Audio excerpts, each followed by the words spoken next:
am going to share my screen, and the first thing that I'm going to want to show you is that the Maryland Onestop is the portal that all of the agencies that are moving towards an online platform are using. There's already many agencies there with their applications up.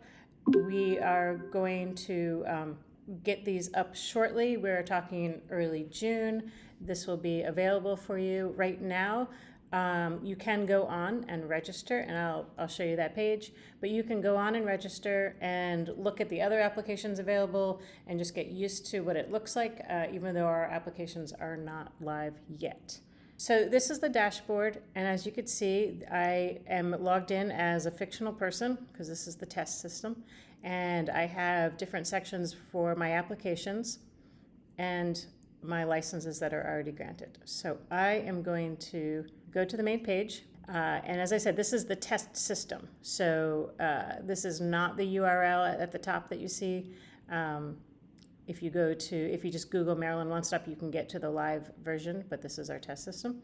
So if you go here and you search for alcohol, for instance, we have all of our licenses and permit applications, alcohol and tobacco, but we'll do alcohol. And as you see, we have our alcohol awareness permit, our general alcohol permit, general license, event-based private book. So we have 9 different forms which incorporate all of the different applications.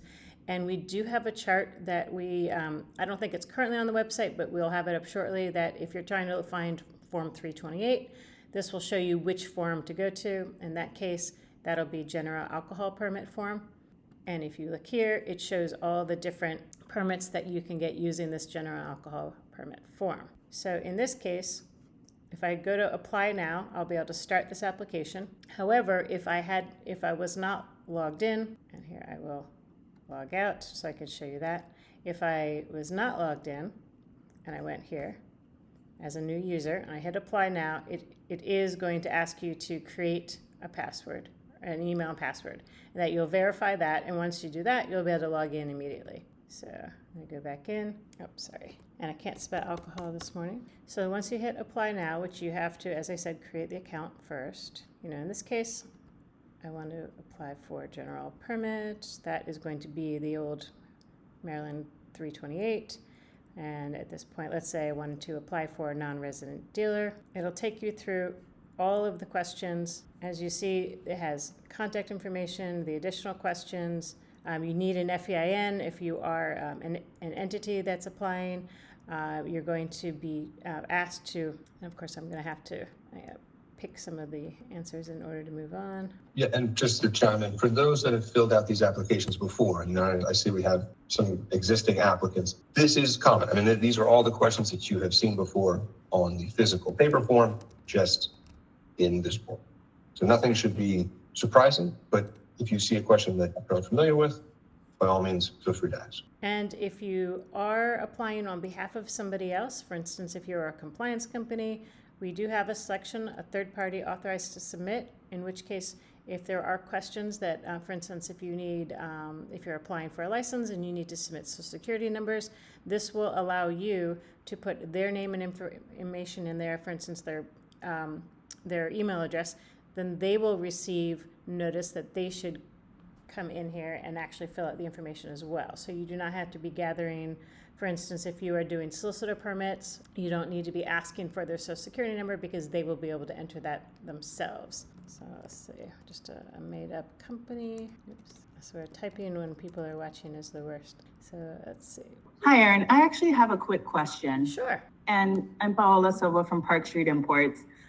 So I know that we're considered super users because we have a ton of permits that we handle and we file. Would I be able to log in and see all of those permits, or does every permit need their own login? That is a very good question. And so no, you do not need a different login for every permit. So for instance, do you see the screen right now where it has the email address at the top? Yes, correct. That is the important one because that is where the license will go. So when you put this email in, if you want the license to be emailed to the individual companies, you would put their own email in there, or if you have a separate email for each one of your NDs, that's where you would put it. if you want to receive all of your licenses in one single email box, then you would put the same in all of these. However, that is completely separate from the access to the system, which is based on the login. So if I Got had, it. so if you had gone in here, used your own login, and applied for 200 NDs, then they will all be seen here. Like for instance, if I go to my dashboard, and I could pick a different one where I have a lot of these, but it would show all of the ones that you have in pending right here. Okay. It would show, let's switch that. The pending ones would be down here, my recent, like not yet submitted, if you'd started a few. If you had some that still needed to be paid, that would be up here, that would say, requires payment. And then all the ones that are issued would be down here. And for instance, I put this one in renewal status because we haven't really talked about that, but you will also be able to renew them through this process. Perfect. Okay. Thank you so much. Sure. So those are the two things, or make sure you understand who you want to have access to it, and that would be the login, and then who you want to receive the license, and that would be that one particular email. And they do not have to be the same. So for instance, this is what you would see if you are going to renew a license in here. If you do have many, like Park Street does, different permits, we do have a way to give you a report that might have like all of the trade names, as well as all of the permit numbers, to help you keep track of these. Because I know when you have 100 in here, it might be hard to find the ones that you're looking for. So we do have the ability to do that for the super users. Awesome. Thank you so much. And then let's see, this, during this testing process, we've seen, going through these long application processes many times, and I understand it's not the most exciting thing to watch somebody fill out a form. So the renewal actually should be a little better. It's similar to the coupon. There's not much it's going to be asking you, as long as everything is the same. You don't have any changes. So in this case, this is a renewal for a license, and I'm doing a class, so alcohol license renewal. I'm doing a class 4. And this is important to remember. You will want to make sure you pick what you're actually renewing as well. And I'm thinking you might be on another screen than what we're seeing. Oh, you're right. It opened another window. Okay, let me switch. There was sorry, when I hit that renewal button, it did switch windows. Okay, how is that? There we go. Great. Okay, so back there. As I said, you do have to select the type of renewal that this is. So if you're doing many, just be careful.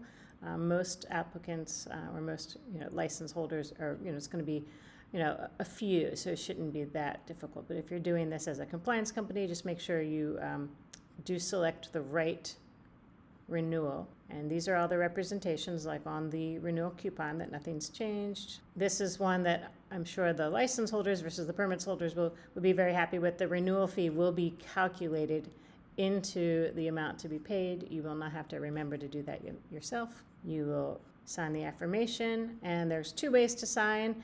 You can write your name in and sign it that way. You also can, if you wanted to, hand draw it, even though this is a little difficult. So 2 ways to sign, and I'm going to take you to the payment. So this is something that is obviously important, because if you apply online, it doesn't matter if you can't pay your fees online. So at this point, you now will be able to pay with a credit card. You'll be able to put your checking account information if you wanted to pay ACH instead. Yeah, I think this is the biggest point that we want to emphasize, and it's why we're really trying to get the word out and get folks familiar with using the platform. I think we all know how long it can take for checks and applications to go through the mail. So we're very excited about this. We want that payment to be quick and easy and not have to worry about a check floating around, and streamline the whole process. Okay. And then I just wanted to point out that you will be able to get a receipt by email and by text. Okay, so this is verifying your amount. And this is another thing that's important to make sure you look at this amount. That's the amount of the fees. However, there is the next screen, sorry, not the fees, the license fees and the renewal fees.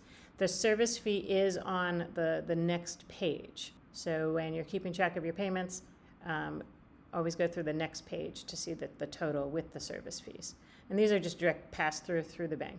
Oh, and this is the test system. If there's certain dollar amounts that it doesn't like to go, so, but don't worry, it will work, and it does work if I get the dollar amounts right on this. So hold on, let me stop sharing that, because I think that, actually, are there any questions about this process before we move on? Yes, I do have another question. Sure. Will the fee always be 32, I forgot if it was 32.12? Will it always be that service fee? Or does it change based upon how many things you're renewing? It changes based on the dollar amount of the renewal fee, exactly. And this is, this is for a license, so it's, $1,000 plus. It's going to be is it Andrew, is it a 3% transaction fee? I believe so. And that transaction fee is only on credit card. If you were to pay via ACH, I don't believe that service fee would be factored.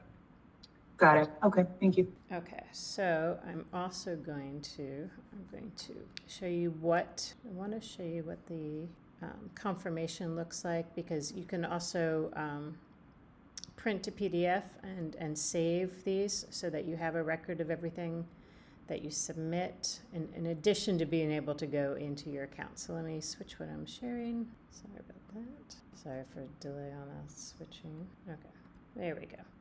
All right, so this is just an example. Of course, I can't scroll unless I switch back, so sorry about that. Okay, so this is what you will always be able to get all of the fields that you fill in, and it gives you your invoice number for tracking, shows the signature. So it's the full application field with all the fields that you fill in will be available for your records to download. And then I'm also going to, I want to show you, and I think on all of our communications, we tell you how important it is that you pay attention to emails coming from us now, because that is where the licenses are coming from. And we've done this as of May 1st. So if you've renewed and gotten them since then, you do have the new template. You've received it by email. Are there any questions about that, or something about the new template or the new process? There was a question that was asked in the chat by Heather Cook that I thought was a great question. If we decide that we no longer want to renew a permit, will it be removed from our account, or do we have to physically go in and remove it ourselves? That's actually a very good question, and I do not have an answer for you, but we'll definitely get back and find out what the process is for that. Specifically, right, if you have a larger number, I could see why it would be important not to have it closed in your account in perpetuity, but we'll see what the process is for that. Okay, thank you. Mm-hmm. Unless anybody else knows the answer to that, but I don't think that's something we've discussed yet. Yeah, we will certainly get that answer. But I mean, either way, the biggest thing is the accounts will be tied to that email address.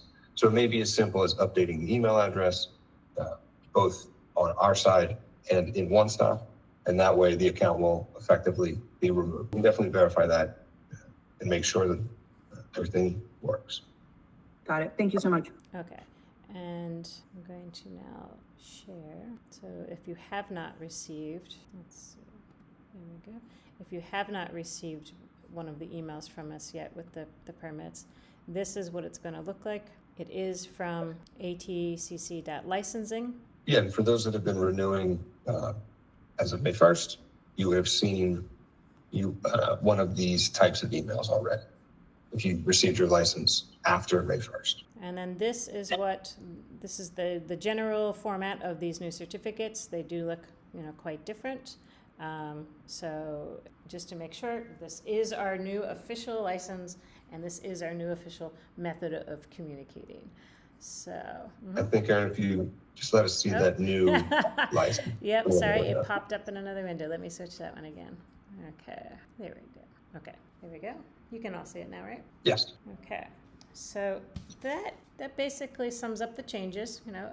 As I said, we're going to be available. We're going to have ways to submit questions about this process going forward. Any issues you have, whether technical or with the process, please let us know. But are there any other questions right now? Just got a question in from Thor. Is monthly reporting online? I guess my follow-up question would be, what type of monthly reporting?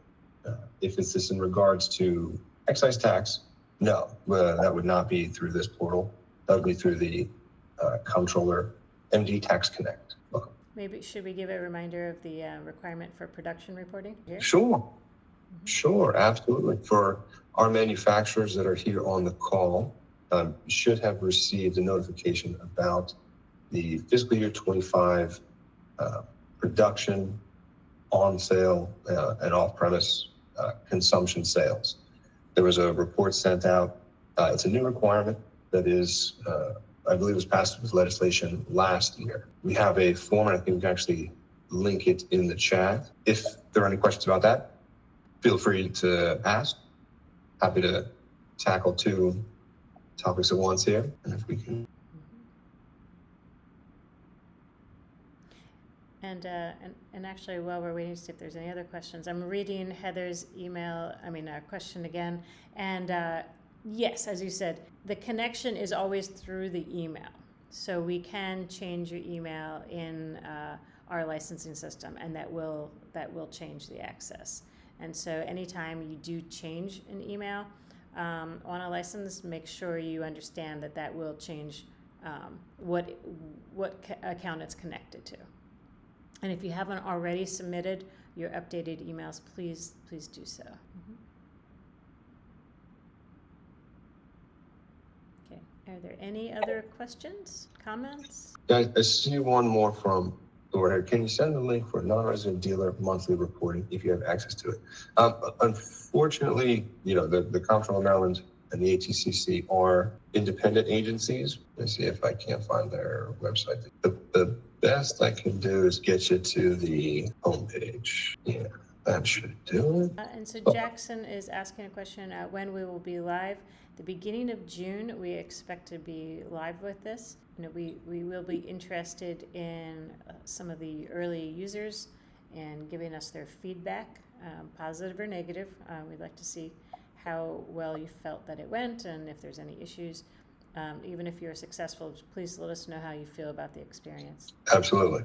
This is definitely something that we want to improve.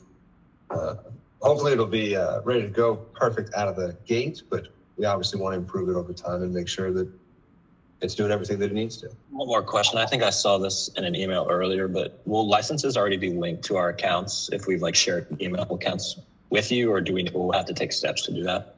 Well, you will need to take the step of you'll get an automatic email asking you to claim your license. You'll have to do that.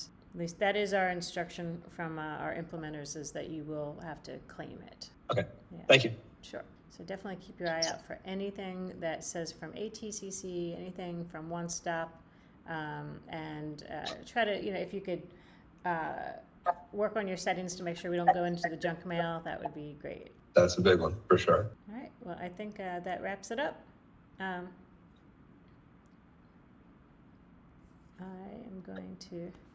going to stay on in case anybody else jumps on late, but feel free to drop off. Absolutely. Thank you all for your time. Have a good one. You too. Thank you. Bye-bye. Bye. Hey, Marco. As a representative of a trucking company, will there be an option on the site to purchase a one-day permit? If so, can you tell me how much it will cost? So unfortunately, we don't offer one-day permits. It would require a public transportation permit, which would be $75 for the permit, and then $10 for the vid card if you were interested in buying one. Fortunately, we don't offer a one-day. On the other hand, you won't need to come to the office any longer to get that temporary, the public transportation permit, as well as the temporary vid while you're waiting for the application to go through. You won't have to bring a money order to the office. So you will be able to apply online and get the annual permit, and you'll be able to receive it on your phone, display it on your phone. You will not need to have a printed vid from us any longer. You will need to make sure that you have a way to get your VIN number, your make and model on your tag on the vid. So you have to, either your back office will have to do it and send it to you filled out, or you'll have to have the way to do it on your phone. Either way is fine, as long as the vid has your VIN number and truck information on it. It's just as valid on your phone as it is if it's printed out now. That'll save a lot of trucking companies having to come into the office. Let's see. And you also asked if can apply for vid card as a third party. So the company that has the public transportation permit should get the vid. And there is a way for them to just go on and get one more vid. So additional vid is one of the forms that we have on the site. And actually, if you hold up, let me see if I can pull that up. Exactly. If you're an existing public transportation permit holder and said you had a new truck in the fleet or were potentially contracting through a different broker, perhaps, you could request another vid and have them use that to make that delivery. And you have to forgive me, I have to log in with a company that has a PT, because you can't get a vid without one of those, as you just explained. Okay, let me share. Okay, so I'm going to log in with a transportation account. Now, throughout the testing process, we've been creating a number of sort of fictitious companies, all with their own email addresses and passwords. So keeping track of one password is hard enough, especially in a test environment. Keeping track of, say, 20 can be a little difficult. Hence Aaron's. Yes, thank you. I have to log out, log back in, but okay, here we are. So I am in as Pager Downs. He has PD Trucking. So that would be, this is, and I have to realize I've applied for a trucking permit, but I haven't actually given him a trucking permit. So here you can see it's completed, but we see we don't have it yet. I apologize for that. If you want to hang on, we can quickly approve that license, and then you'll be able to see it show up there. Let's see. Does anyone else want to go in and approve that? Yeah. Let's try to turn that around real quick. Let me know if you don't see it, because I do have it on the other computer too. Okay. And Aaron, the name of that company? It should be Pager Downs Trucking or PD Trucking. Okay. I think I got it here. Yeah. Here we go. And just to make sure I didn't forget what it's called, this is the application I submitted. So if I wanted to see what I sent, here it is, Pager Downs Trucking. And as you see right here, I applied for a public transportation for $75, and I applied for a vehicle identification card at $10. And that is the minimum you will need if you don't already have a transportation permit. Okay. So it's been issued in test. Okay, let me. So remember, these monthly reports, again, if this is in relation to excise tax, that will be a comptroller specific question. We won't have the answer for you here, but just from my understanding, I think the answer is no. But I want to make sure that you contact the comptroller just to make sure that is 100% the case. They're not expecting anything else. I apologize, but I remembered I used a compliance company account to apply for this one. So compliance. Okay. I think there's going to be a little delay before it gets in here. So I don't know that I can actually show you how to get the additional vid right now. Yeah, and that's okay. I mean, we expect when a applicant submits their application that it will take roughly 2 to 3 minutes for it to appear on our side to process. And then we go through our normal sequence, making sure the application is accurate. If it is a license, there will be the scheduling of an inspection. But if it is a permit such as this, we should be able to turn those around very quickly. And we're talking a matter of hours, not days. So we're very excited to be able to get that out to you quickly, especially for folks that are on the road actively traveling. If you put in your application in the morning, you'll have it before the afternoon. You know, that's our goal. Yep. I have to say, I'm pretty sure the mail takes, going each direction probably takes twice as long as it actually takes to review an application. So this is significantly cutting down on the amount of time it'll take. Exactly. So remember, if the document is approved, the only next step that will need to be done is getting the specific truck cab information onto the vid. And that can be done through a number of different ways. But once that is completed, then when you or their driver go up to the warehouse, because the warehouse sort of manager is going to be looking to see if the document is filled out. You'll be able to get the document instantly. It's just a matter of getting that information onto it. And we are looking at ways to improve that in the future. But for the time being, it's going to require the use of some of unfortunately, not through this site. The question is, can we fill the truck information through the site? No, not at this moment. We're hoping to make the actual permit itself, the bid itself, fillable.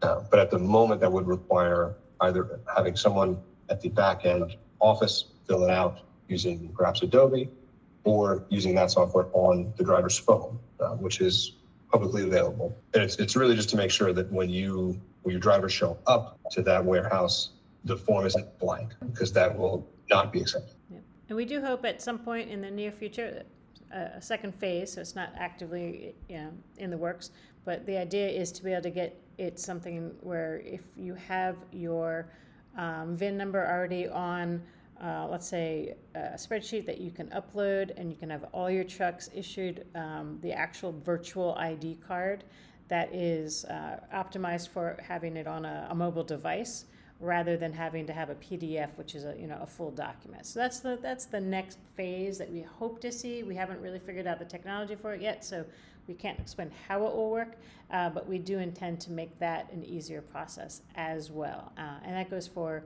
solicitor permits as well, other things that are more of a mobile permit versus something that you would display at a place of business. So VIN number, cab card, is there anything else than that? Yes, I believe.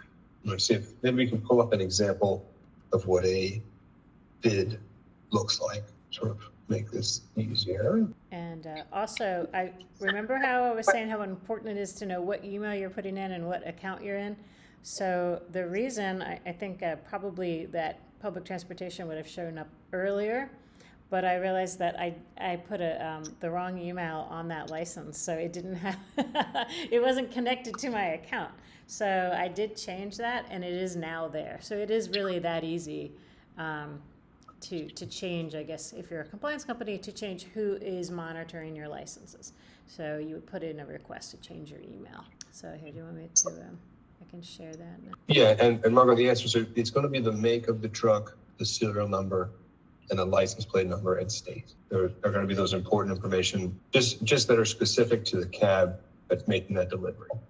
That's what they're going to be looking for. Okay, so as you can see, now that I've changed the, I had a basic info at PD Trucking on the license, but since that is not attached to any account in Onestop, you could not see it. Now that I changed it to Lila, who is the compliance officer in this imaginary company, she now does have access to her client's public transportation permit. And so you see right now, because it's not pending renewal, there is a green button here, but it's not for renewal, it's for requesting bids. So this company already has they have a trucking permit, public transportation permit, and they have one truck, but let's say there's additional trucks. This would be where you would apply for the additional bid cards. And you would do that from the license on the dashboard. Oops. Trying to keep track of my imaginary emails. In this case, I just need one extra, so it's just $10. I have to agree to the terms. Margo, yeah, so the expiration date is going to be October 31st. And that's an annual expiration date. So any bid, regardless of when you acquire it, is good until October 31st. There's no sort of proration to it. So if you theoretically got it on October 29th, it would only be good for 2 days, just as an example. Okay. So as you can see, I'm going to stop sharing because I don't have to take everybody through the payment process again. You get the idea of that one. But as you see, if you have that permit, it's really easy to request another bid just right from the dashboard. Okay.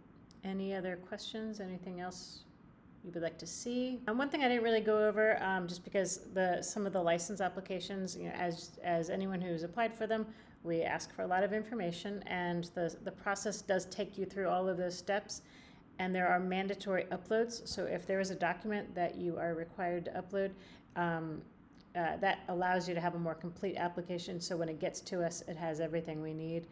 We hope that will allow us to do a lot less, back and forth saying we're still missing this document. It'll help walk you through like a checklist. So, but there is a way to upload all of the documents that we require. So there's no need to go outside of this process. Right, and that's That's a great point. And to emphasize that, when you're doing things, and for some of our more maybe compliance companies, when you're doing bonds or, articles of incorporation there, all of those things can be uploaded during the application process. They don't need to be emailed separately. There's a file loader right there on the application screen. And you'll see that as you move through the application. All right, well, again, I'm going to linger on just in case anyone has any questions, but I don't think we have any other content. Yeah, absolutely. I mean, again, really appreciate everybody showing up. We just want to make sure that everybody is on the same page and familiar with what is coming. I really appreciate for those that stuck around and asked some really good questions. Yes, thank you very much.